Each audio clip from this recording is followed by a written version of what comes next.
자, 스페이스X의 가치가 8천억 달러라. 이게 대체 무슨 얘기일까요? 오늘 저희는 이 천문학적인 숫자 뒤에 숨겨진 이야기들을 한번 제대로 파헤쳐 보겠습니다. 먼저 이 숫자부터 보시죠. 8천억 달러. 정말 감도 안 오는 엄청난 액수입니다. 이게 바로 스페이스X가 최근에 자금을 모으면서 목표로 하고 있다는 금액인데요. 여기서 당연히 질문이 생기죠. 이게 진짜 현실적인 평가일까요? 아니면 그냥 희망사항이 잔뜩 낀 거품일까요? 좋습니다. 그럼 한번 제대로 파고들어 보죠. 일단 왜 이렇게 높은 가치를 주장하는지 그 근거부터 살펴볼 텐데요.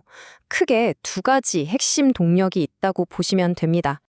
첫 번째 동력은요, 바로 이미 증명된 지배력입니다. 스페이스X는 이 재사용 가능한 펠컨 9 로켓 하나로 전 세계 위성 발사 시장이 80% 이상을 그냥 장악해버렸어요. 이건 뭐 안정적으로 돈을 벌어들이는 확실한 기반이 있다는 얘기죠. 근데 진짜 폭발적인 성장 스토리는 여기서부터 시작됩니다. 바로 두 번째 엔진, 스타링크 때문인데요. 이게 벌써 전 세계적으로 가입자가 800만 명을 넘어섰습니다. 그리고 이 서비스를 뒷받침하는 게 뭐냐? 바로 지구 궤도를 돌고 있는 어마어마한 수의 위성들입니다. 거의 9,000개에 달하는데 이건 지금도 계속 늘어나고 있어요. 자, 이게 다 뭘로 이어질까요? 당연히 엄청난 매출이죠. 시장에서는 2025년이면 스페이스X가 약 155억 달러, 우리 돈으로 20조 원이 넘는 돈을 벌 거라고 보고 있습니다. 자, 이 슬라이드가 진짜 재밌는 부분인데요. 이게 뭘 보여주냐면 한번 돌아가기 시작하면 멈출 수 없는 강력한 선순환 구조를 보여주는 거예요. 로켓을 더 많이 쏘면 위성 네트워크가 촘촘해지죠?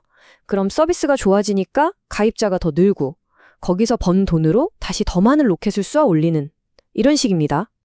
그리고 스페이스X의 야망은 여기서 끝나지 않습니다. 다음 목표는 디렉트 투 셀이라고 아예 새로운 시장을 개척하는 건데요. 무려 200억 달러를 쏟아부어서 지구상 어디서든 핸드폰이 터지게 만들겠다는 거죠. 말 그대로 통신 사각지대를 없애버리겠다는 겁니다. 하지만 물론 이렇게 장밋빛 전망만 있는 건 아닙니다. 이런 낙관론에 대해 아주 심각하게 문제를 제기하는 목소리도 만만치 않거든요. 이제부터는 왜 이 가치가 너무 높다고 하는지 그 반대편 주장을 한번 들어보겠습니다. 비판론자들이 가장 먼저 꼽는 위험 신호는 바로 이겁니다. 주가 매출 비율, 그러니까 PSR이 50배가 넘는다는 거예요. 이게 무슨 뜻이냐면 회사 1년 매출의 50배가 넘는 가격표가 붙어 있다는 건데 이건 뭐 웬만한 기술주들도 꿈도 못 꿀 정도로 엄청나게 높은 수치입니다.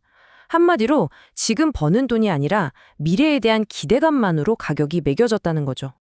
결국 이 지점에서 의견이 완전히 갈리는 겁니다. 한쪽에선 스페이스X가 앞으로 아무도 따라올 수 없는 독점적인 플랫폼을 만들어서 아예 새로운 시장을 창조할 거라고 보는 반면에 다른 한쪽에선 이거 그냥 실체도 없는데 과대 광고로 부풀려진 거품에 불과하다고 보는 거죠. 단순히 숫자만의 문제가 아닙니다. 비판하는 쪽에서는 계속해서 천문학적인 돈이 들어가는 설비 투자 문제, 또 나라마다 다른 복잡한 규제 문제, 그리고 스타링크가 장기적으로 진짜 돈을 벌 수 있을지 아직 검증되지 않았다는 점을 지적합니다. 게다가 회사의 미래가 너무 스타링크 하나에만 그리고 일론 머스크라는 단 한 사람에게만 달려 있다는 것도 큰 리스크로 꼽히죠. 자, 이제 다음으로 넘어가 볼까요? 지금까지 말씀드린 이 모든 찬성과 반대 논리가 결국엔 딱 하나의 정말 거대한 전부 아니면 전무의 베팅으로 모아지기 때문입니다. 분석가들은 스페이스X를 그냥 평범한 투자처로 보지 않아요. 이걸 바이너리 벳이라고 부르는데요. 말 그대로 결과가 둘 중 하나라는 겁니다. 대박 아니면 쪽박, 어중간한 중간은 없다는 거죠. 이런 관점은 일론 머스크 본인도 똑같이 얘기하고 있습니다. 그는 스페이스X의 가치가 금융의 문제가 아니라 물리학의 문제라고 말하거든요. 즉, 가치는 스타쉽 로켓을 얼마나 완벽하고 빠르게 재사용할 수 있느냐에 따라 결정된다는 겁니다. 돈 문제가 아니라 기술 문제라는 거죠. 이 표를 보시면 그 의미가 확 와닿으실 겁니다. 시나리오가 딱 세 가지예요.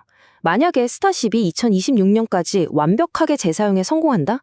그럼 지금 얘기하는 8천억 달러는 오히려 싼 걸 수도 있습니다. 1.2조 달러 이상 갈 수도 있다는 거죠. 하지만 만약에 스타쉽 프로젝트가 실패하거나 무기한 연기된다면 회사 가치는 지금의 반토막 이하로 떨어질 수도 있다는 겁니다. 이 지점에서 우리는 이 논쟁 전체를 완전히 다른 시각으로 볼 필요가 생깁니다. 어쩌면 우리가 던지고 있는 질문 자체가 잘못된 것일 수도 있다는 거죠.